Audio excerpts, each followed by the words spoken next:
question which came to the mind of the child all on a sudden by seeing the scenes outside the window. My grandson, he is now in class 12. When he was a child, small boy, asked me an ordinary question, but an important question at that. তোমার কাছে টাকা কোথায় থেকে আসছে? Very simple question, and very difficult question also. Simple question in this, I answered in the simple way that I do such and such work and they pay me some rupees as remuneration. That was the reply. But if you ask, what is price? What is exchange value? What is a rupee after all? So all these questions will take us to philosophy of economics. Aristotle said philosophy begins with curiosity. Plato says it begins with wonder, and Aristotle says it begins with curiosity. Both go together. When wonder rises in the mind, curiosity is expressed in language. As the child in Patrick's book or my grandson expressed their curiosities. Patrick further remarks that although during the time of Plato, philosophy was said to begin with wonder, in modern times, it usually begins with doubt. So accordingly, there is a paradigm shift from observation and intuition to intellection. Observation and intuition to intellection. And that you will find in the philosophy of the father of modern philosophy, that is René Descartes. And let me say in advance that the next shift is mapping the logical geography of concepts and propositions about a century after Patrick wrote the book. Then where Radhakrishnan writes in the very opening paragraph of Indian Philosophy, Volume 1, I quote, "For thinking minds to blossom, for arts and sciences to flourish, the first condition necessary is a settled society, providing security and leisure. A rich culture is impossible with a community of nomads where people struggle for life and die of privation. Fate called India to a spot where nature was free with her gifts and every prospect was pleasing." Unquote. This is the Indian perspective. Now please witness the Western perspective, just the reverse. Writing in August 1934, that is after 2 decades of the beginning of the First World War and before just 5 years the Second World War, a time of upheaval and great uncertainty as like as the present COVID pandemic a century after the First World War, Chester Rowell wrote, and I quote, "After all, are we not fortunate to live in the age of unsettlement?" He calls it a fortunate, he considers it to be a fortune to live in the age of unsettlement, not settlement. The times of certainty are also the times of stagnation. When conditions of life are fixed, we merely tramp the treadmill in them. The great periods are the new one when, because everything is undone, everything has to be done. Our misfortune is not that we are thrust into a time when thinking must be done, but that we do not do it. The process is painful, not doing. Not doing. The process means not doing, not thinking. The process is painful, but it may be salutary. It challenges us to think new thoughts. The first and hardest step in the process is to unthink the old ones. Or perhaps for some of us to think at all. This is no time for the slothful. You will remember that after the breaking of the pandemic, ICPR funded many institutions to conduct seminars on the corona pandemic as to what one might do in this pandemic. So many seminars were held by ICPR himself in their headquarters and elsewhere. So Russell also wrote in 1919, almost a century back, over a century back, he said that people do not think even for half a minute in 6 months. Do not think half a minute in 6 months. But you will say that if there is no thinking, there is no being, because Descartes said that I think, therefore I am. I am a thinking thing. So if there is no thinking for half a minute, then I cease to be there. No. Thinking is there, but thinking in the sense of thinking about the universe, thinking about man's place in it, thinking about the fundamental questions of life, which we shall come to presently, this thinking is lacking. So ordinary thinking about our living, our acquisitions, our workplace, etc., they continue to be there. They continue to torment our minds off and on. That is there. But thinking in this sense, the philosophical sense, is lacking. Then how?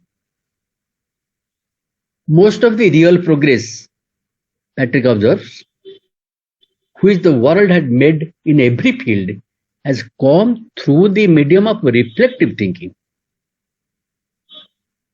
When reflective thinking becomes serious, sustained, and logical, and directed towards questions of life and values, it becomes philosophy. Patrick gives a very good definition of philosophy, very short and very good and very relevant also. Philosophy is thinking things through. Philosophy is thinking things through. So philosophy, as it were, supplies the software of all our thinking. Mind or intellect is the hardware, and philosophy supplies the software. And you will remember that in India, darsana is defined in a similar way. Drusyate anena iti darsana. Philosophy is thinking things through. Drusyate anena iti darsana. So, here in India and there in the West, the thinkers agree that philosophy gives us the instrument of reflective thinking.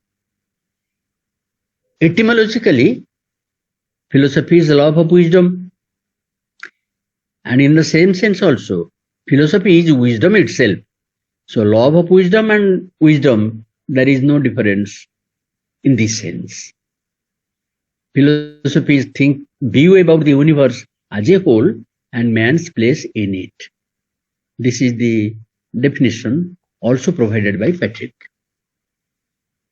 And darsana has another definition in the Indian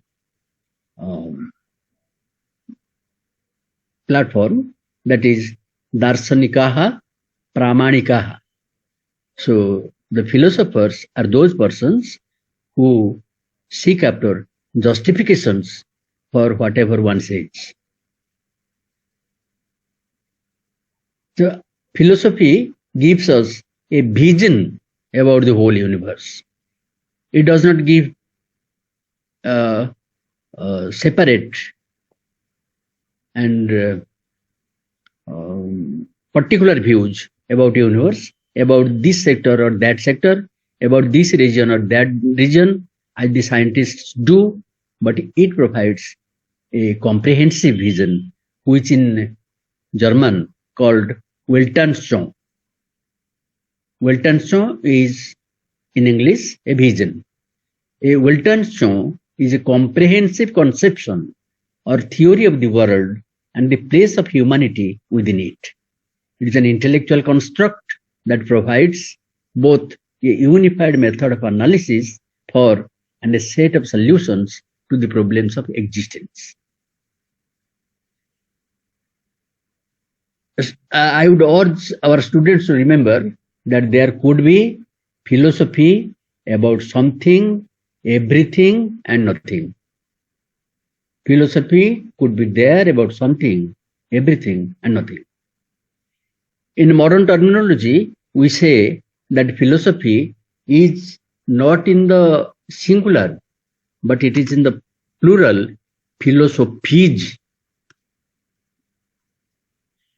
Philosophy is in the singular, not in the singular. The question, what is philosophy, is somewhat very awkward and out of place in the present context. We should rather ask what philosophy of is. I have just given the name of one philosophy of economics I just mentioned. There could be philosophy of science, philosophy of religion, philosophy of language, philosophy of art, philosophy of culture, philosophy of environment, philosophy of logic, philosophy of knowledge, so on and so forth. As many organized disciplines, so many philosophies attached thereto, coordinated thereto.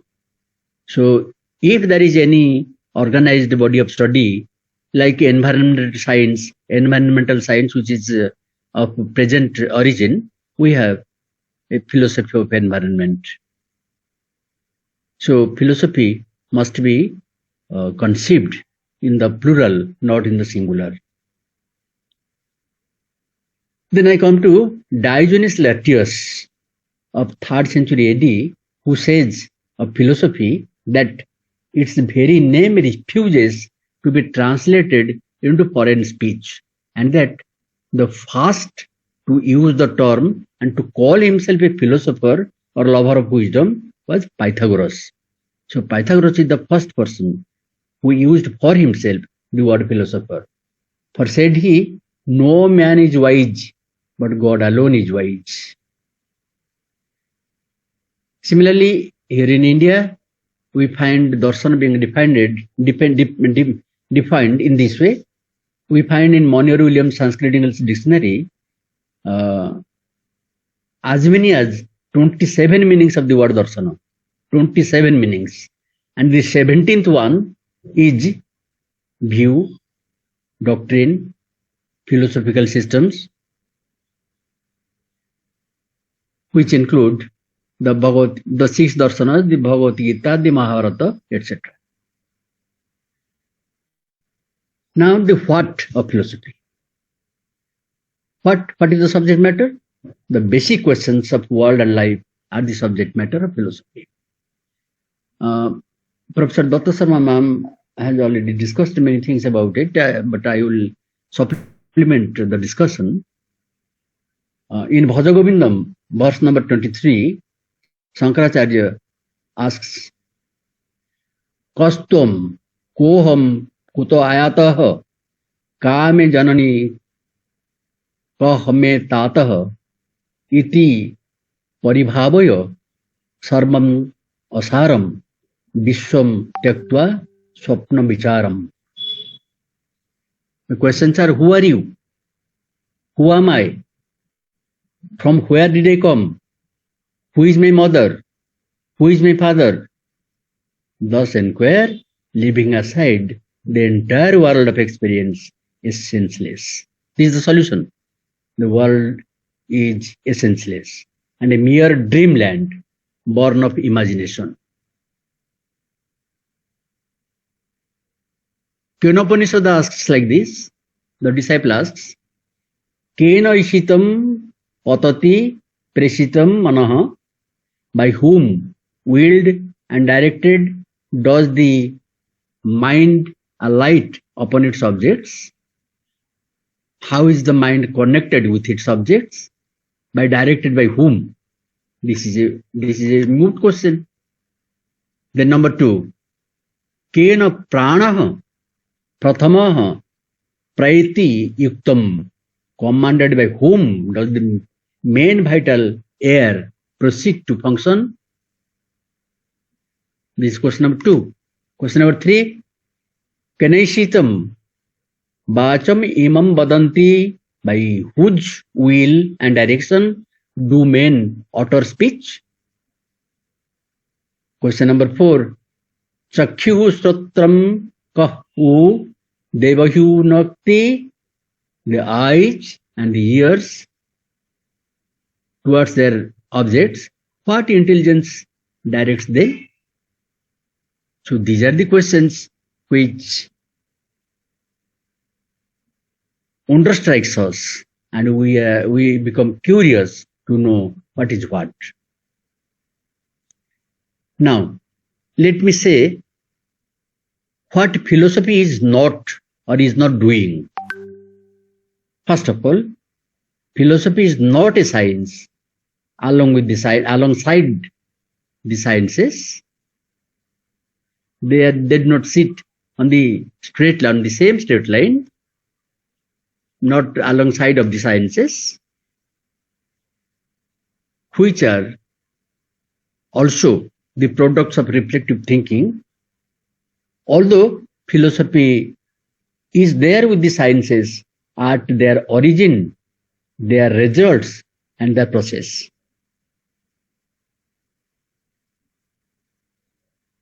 There is a saying, generation after generation, people go on repeating the same, especially people outside philosophy are repeating that.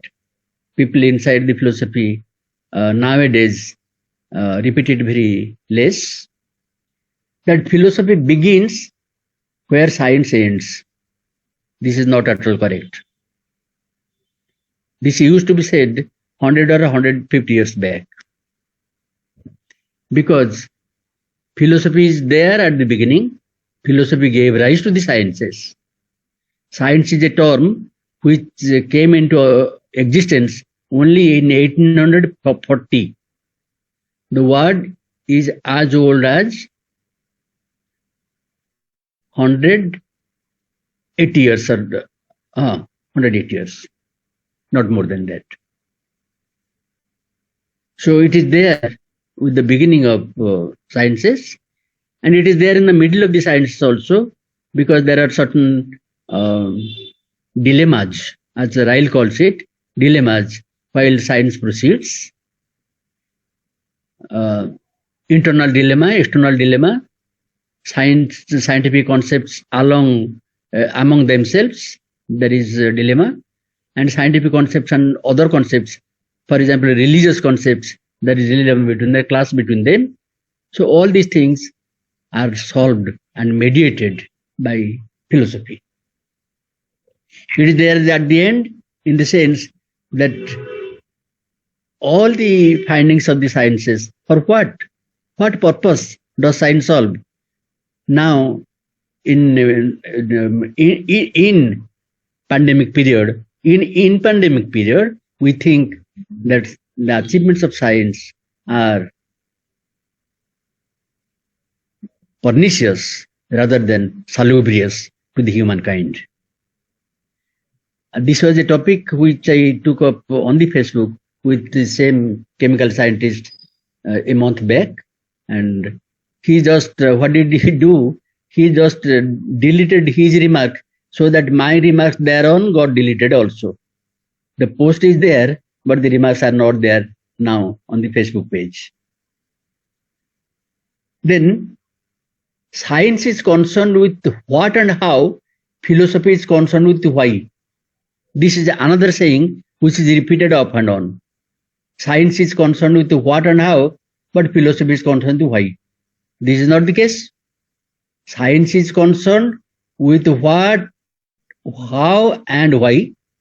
Philosophy is also concerned with what, how, and why. Science is concerned with all the three in limited scope. Philosophy is concerned with them in the unlimited scope.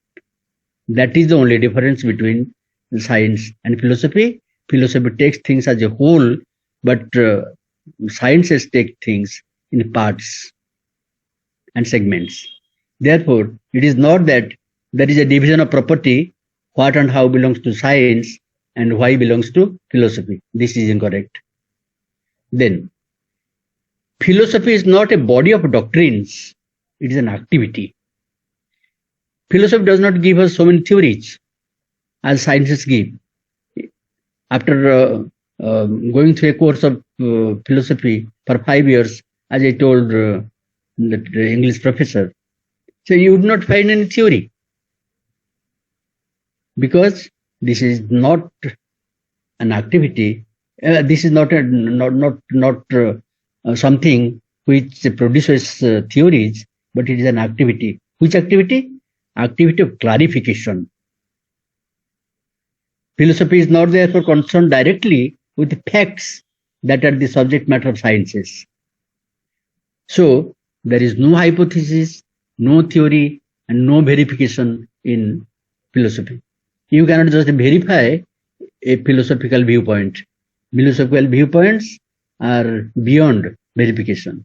They are not falsified. They are not verified to be true also. Therefore, philosophical doctrines, some believe that some philosophies are dead. I always maintain that philosophical doctrines are never dead. They might have been pushed to the corner, but they are not dead. They are not swept off the floor. Nothing can be. The problem of innate ideas returns with new garbs, new dress in the 21st century.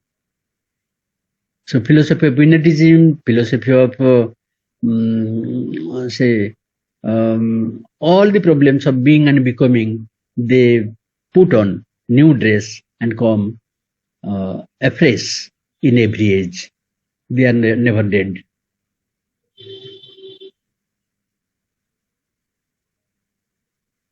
Philosophy would rather say what fact is, what verification is, what description is, what definition is, what truth is. Philosophy will clarify all these things. Wittgenstein, you will remember, clarifies in the opening lines of Tractatus Logico-Philosophicae, because which is now observing its century, 100 years of Tractatus. The world is a totality of facts, not of things. This sentence now takes care of a bunch of doctrines that have been prevalent heretofore.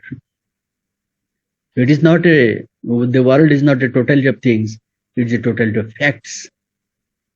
So philosophy says what fact is, what verification is, what a description is, what definition is, what truth is. Accordingly, philosophy is thinking about thinking and speaking about speaking. It is not a first order activity, it is a second order activity. It is concerned with the world in which we live, move, and have our being, with life, its problems, riddles, solutions, in an indirect way, not direct way. So, if you think that those things which are not directly concerned with life and life's problems are nonsensical, yes, they may be, because you are the ruler. You can say this and act accordingly. But remember, but if you do this, then the result would be very gigantic and very dangerous. Philosophy does not preach. Philosophy does not sermonize. It is not didactic. It clarifies the concepts of value, its neighboring concepts of good, right, duty, dignity of man, etc. It does not take sides. It does not nurture presuppositions. It is impartial, as Suchandra said at the beginning of this seminar. Philosophy brings differences to the fore and keeps everything as it is. Shankaracharya, Kant, and Wittgenstein did it so well. Philosophy is a critique of other modes of thinking. So before passing on to other questions, few more remain. I would say that these cast a very favorable influence on the mind of those who seek to study philosophy.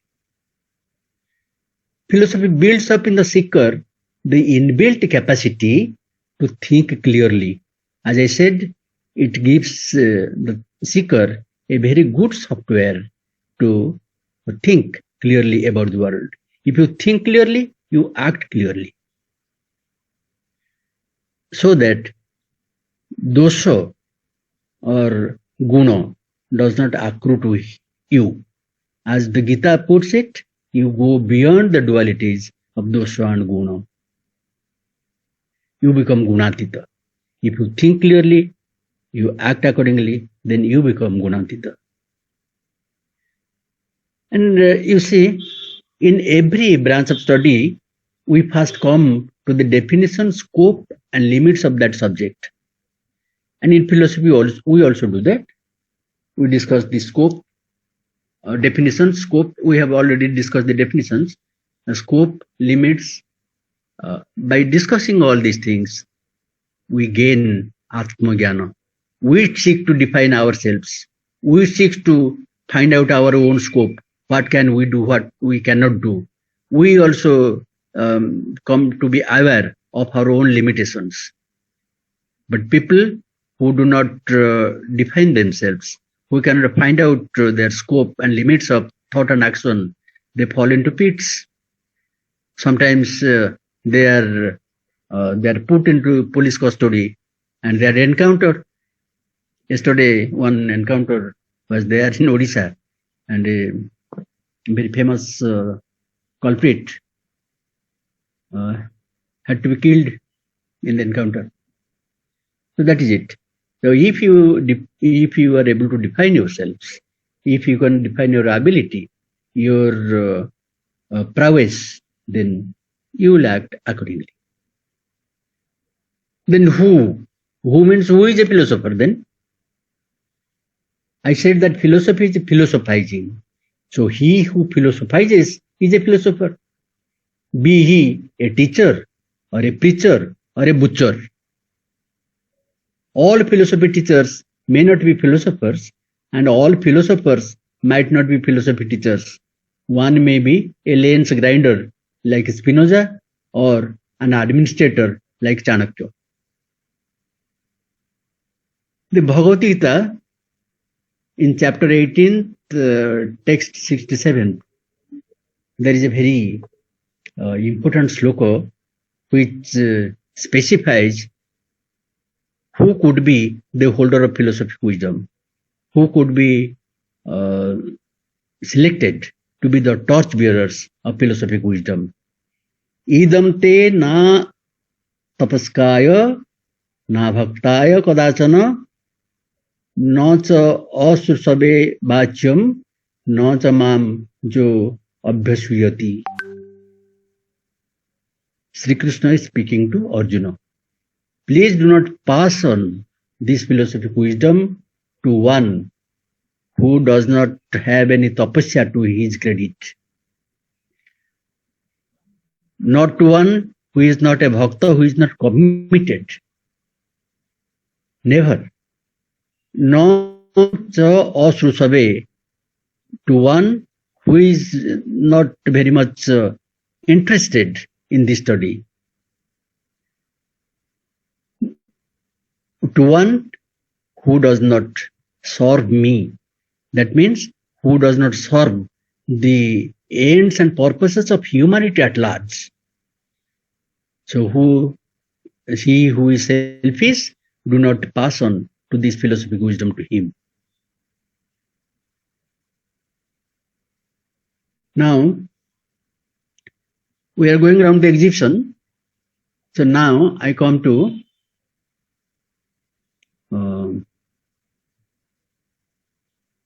the Arya Ashtanga Marga. It is not simply Ashtanga Marga, because if you say Ashtanga Marga, Yoga Shastra. No. Ashtanga Marga Buddhism. 8 members of the noble path, Arya Satyani, connected with Arya Satyani. Therefore, what are these? Those right view, right thought, right speech, right action, right livelihood, right effort, right attentiveness, right concentration. सम्यक दृष्टि, सम्यक संकल्प, सम्यक वाक्, सम्यक कर्मांत, सम्यक आजीव, सम्यक व्यायाम, सम्यक स्मृति, and सम्यक samadhi. So why do I state all these things? Because we ordinarily understand these as being the commandments of Buddhism. These are the practical advices of the Buddha to the mankind. But I do not consider it like that. These are not direct advices. I have said already that philosophy does not preach. Philosophy does not say, do this, do not do that. These 8 things are just forms of advices. Yesterday there was a seminar and somebody was reading a paper on Buddhism and discussing all these things. I said that which view is right? Buddha advises to pursue the right view. But which view is right? The view does not have a label on it that I am the right view. Or the thought does not have a label on it saying that I am the right thought. So we would not have labels like that. So which is the right view? Which is the right thought?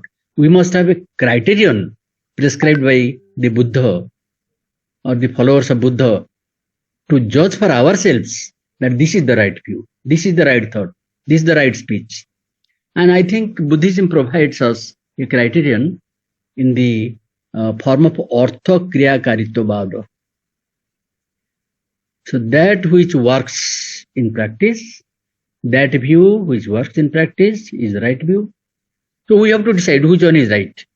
It only puts it in generic form, very general form, that you maintain the right view, you maintain right thought, etc. But which particular view is right, that will be decided by you through, in and through the criterion provided by Buddhism, Artha Kriya Karitva. It is another thing that if Artha Kriya Karitva is taken as pragmatism, then perhaps these ethical set of advices, which are very general in form, would fall because of its own weight. Because pragmatism would not work here. These 8 right paths are arranged into 3 groups, as you know: the class of morality, Shila Skanda; the class of concentration, Samadhi Skanda; and the class of wisdom, Prajna Skanda. Right. Then I come to the Taittiriya Upanishad 1.11. Satyam Vada, Dharmam Chara, Swadhyayan Ma Pramadaha, Matrudevo Bhava, Pitrudevo Bhava, Acharya Devo Bhava, Atithi Devo Bhava, etc. etc. Eso Adesha, Eso Upadesha. This is this is a convocation address given to the Antevasins. This is commandment and this is also advice, Upadesha. But what are all these things? These are also advices in the most general terms possible. Satyam Vada. But which one is Satya? Which one is Satya? The Vedantic literature defines that, unlike Buddhism, it is not pragmatism.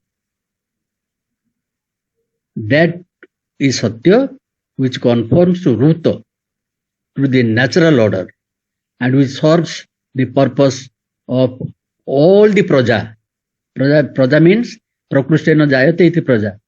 So that serves the interest of praja, all the prajas. That is Satya, that is Ruta. So in this way, we have to interpret how the ethical advices which we now discuss under practical ethics or practical philosophy are to be taken into account. And by the way, I just deviate for half a minute to say, or rather quote Dalai Lama, His Highness Dalai Lama, who has given a statement a few days back. I quote, "In the past, there was too much emphasis on my continent, on my nation, on my religion. Now that thinking is out of date. Now we really need a sense of oneness of 7 billion human beings." You see, this is the advice of His Highness Dalai Lama, who is an adherent of Buddhism. But if I take out the name of His Highness Dalai Lama, would you consider that these lines of advice belong to Buddhism? No, you will not say. You will say that these lines of advice belong to Advaita Vedanta. Yes, it is. So we see, if we compare the adages of Buddhism and adages of Advaita Vedanta, we would find that I would not say that Buddhistic adage is false. I would rather say that Vedantic advice is wider, which engulfs and puts in its bosom the advices tendered by, although in general form, tendered by Buddhism. Then I come to why of philosophy. Why philosophy? This is for clarity, as I said. This is for clarity. This is for Bhuyo Darsana, as we say in Indian philosophy. This is from transformation, and this is for liberation. I am reminded of Jayanta Bhatta, Navyanayika Jayanta Bhatta, who specified in a very nice way why philosophy is. Kuto va nutanam vastu vayam utprekhitum khyamaha vacho vinyasa vaichitra matram atra vicharyatam. He says that who are we to discover new things? We are not the persons to discover new things.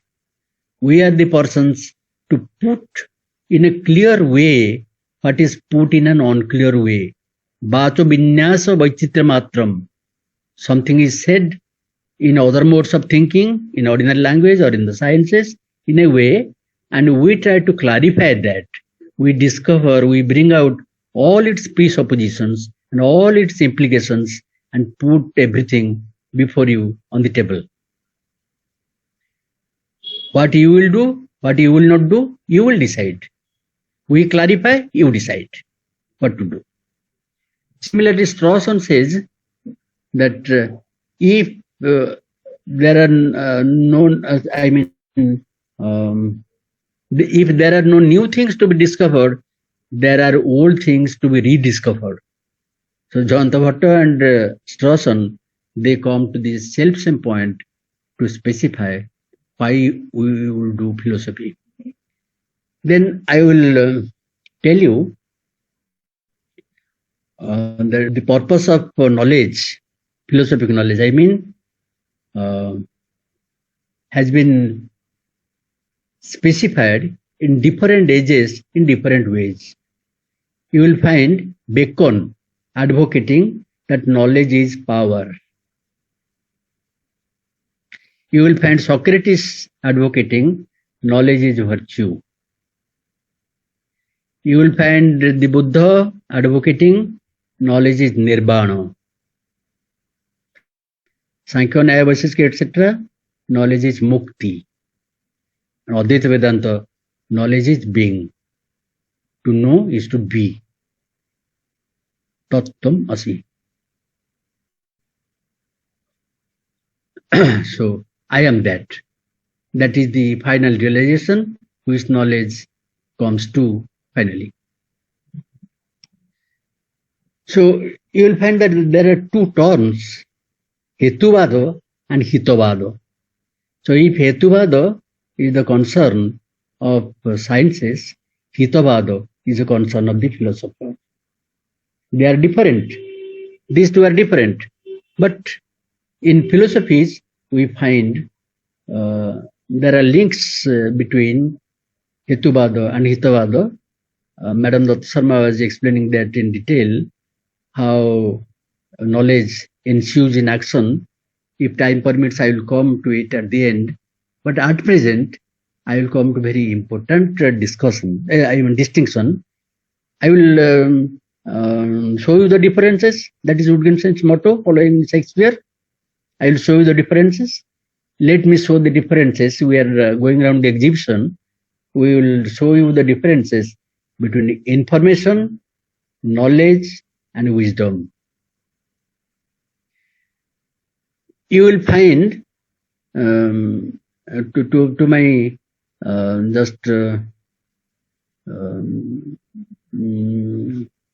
critical observation, I find the participants remarking in the chat box that was very informative discussion. The seminar was very much informative. You will find such remarks, not beyond that. What information do I convey here? What information did Madam Datta Sharma convey? There are actually terms of appraisal. Many, I will cite 10 terms of appraisal. How could a seminar discussion could be appraised? We say very informative. No, it is very intensive. It is analytical. It is inspiring. It is intellectual. It is exhaustive. It is absorbing. It is insightful. It is thought-provoking. It is erudite. It is appealing. So these are the terms of appraisal of an intellectual discussion deliberation, not informative. But because this is the age of information, our students and the general public are very much accustomed with the term information. But let me now draw a distinction among information, knowledge, and wisdom. In 1934, T.S. Eliot, the famous poet, wrote in choruses from The Rock First. I quote, "Where is the life we have lost in living? Where is the wisdom we have lost in knowledge? Where is the knowledge we have lost in information? The cycles of heaven in 20 centuries brings us farther from God and nearer to the dust." Let me repeat and get the message forcefully. Where is the life we have lost in living? So we have living but no life. Where is the wisdom we have lost in knowledge? We have knowledge but no wisdom. Where is the knowledge we have lost in information? We have information but not knowledge. And the cycles of heaven in 20 centuries bring us farther from God, from divinity, and nearer to the dust. A few days back, over Facebook again, a student of ours, a distant student, Rahim Khara, he gave me a very good advice actually. He said, information consumes attention, hence the wealth of information is the poverty of attention. That means surfing over the pages of Facebook and WhatsApp consumes so much attention that you get diverted from the original preoccupation. Now, to T.S. Eliot's poem, 5 lines poem, one N. Vittal adds, where is the information we have lost in data? T.S. Eliot asks, where is the knowledge we have lost in information? Vittal adds, where is the information we have lost in data? We do not have information even. We have only data which is expressed in the form of 1 and 0. That is it. The terms data, information, knowledge and wisdom are sometimes presented in a form that suggests a scale of what is known as DIKW hierarchy. Data, information, knowledge, wisdom hierarchy. According to Charles Martel, information is but one step above raw, disaggregated and often trivial and meaningless data. The value of information begins when it serves a greater good. The predominant concept of information is that, number one, it is quantitatively measurable, and number two, it is factual. Three presuppositions can be found involved here. Three presuppositions.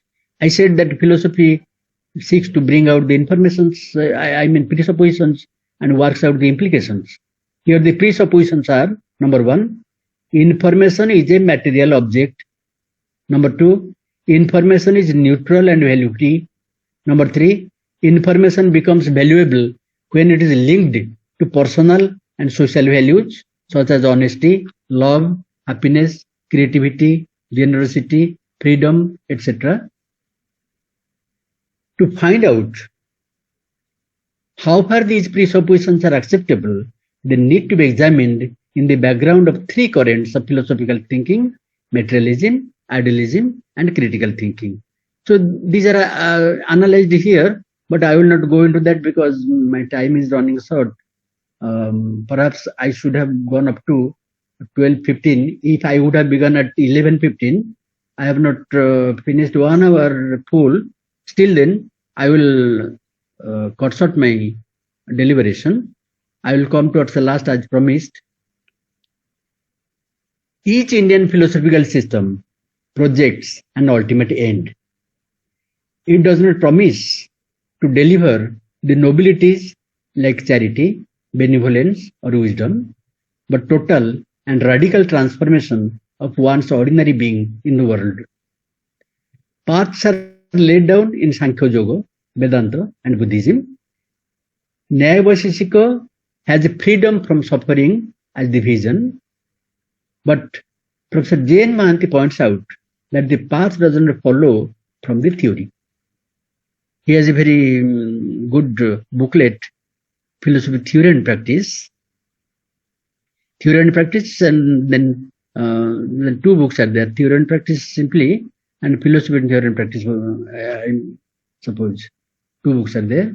He says that the practical advice does not flow from the theory. It is ab extra, means added extra. It must have a different and independent genesis. Mohanty suspects that the concern of Indian philosophy with dharma is minimal and that dharma is found as given. He feels that there is need for detailed critical discussion on dharma. Such a critique would be epistemological, hermeneutic, moral, and political as well. We find that there is an attempt by the Nayayika and the Mimamsaka to give a framework that explains how knowledge turns into action, how knowledge is translated into action. What Kant calls a categorical imperative is called chodana or vidhi in Indian philosophical idiom. It is an incitement to action. This insight, that means it comes from within. Incitement is an interface between knowledge and action. It is the via media, like the pineal gland of Descartes. It is an interface between knowledge and action. This incitement. The general framework of knowledge turning into action is somewhat like the following.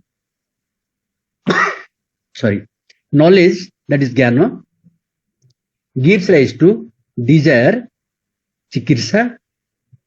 It gives rise to will to do, pravruti.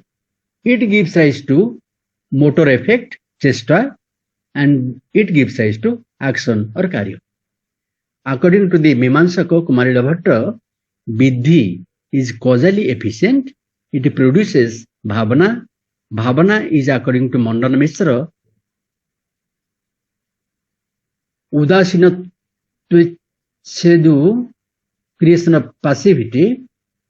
There is first Sabda Bhavana, inspiration by the mere verbal form, and there is next Arthi Bhavana, mental effort to achieve the goal, that is Artha, Kama, Dharma or Moksha. Now Prabhakara Mishra, however, thinks that Sabda Bhavana is ab extra, added extra, and it can be dispensed with. This is how I try to relate what I told you, two terms I just mentioned. One is Hetuvado, the other is Hitavado. In this way, Indian philosophers tried to join the two, because you will find that Indian philosophy in the form of Advaita Vedanta seeks to go above all dualities.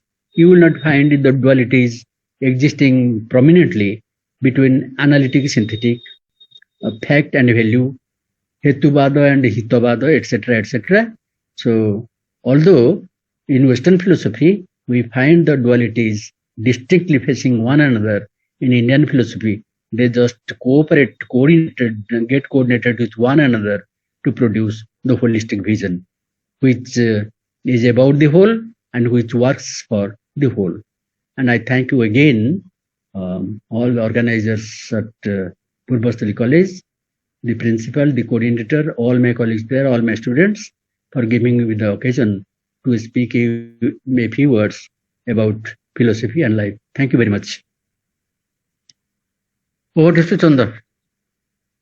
Thank you, sir. Thank you very much for giving your valuable lecture. We all are enlightened from your valuable speech and nicely presented Indian and Western philosophy with us, especially compare Buddhism, Vedanta, and Western as well as Western philosophers. We are very glad to have you as speaker for today's webinar. Thank you. Thank you, sir. A line about the technicality. You use this platform, but this platform uses more data and more power than the Meet platform. Yes, sir. The machine has become very heated, and moreover, it has consumed more data than Meet consumes. Yes, sir. We are yes, sir. Thank you. We are apologize for that. Thank you. Now I request to all the participants, if they have any query, please write in the chat box. We will discuss it after the lecture session. Now our eminent speaker is Professor Dr. Kantilal Das. Professor Dr. Kantilal Das is a senior most professor since 2009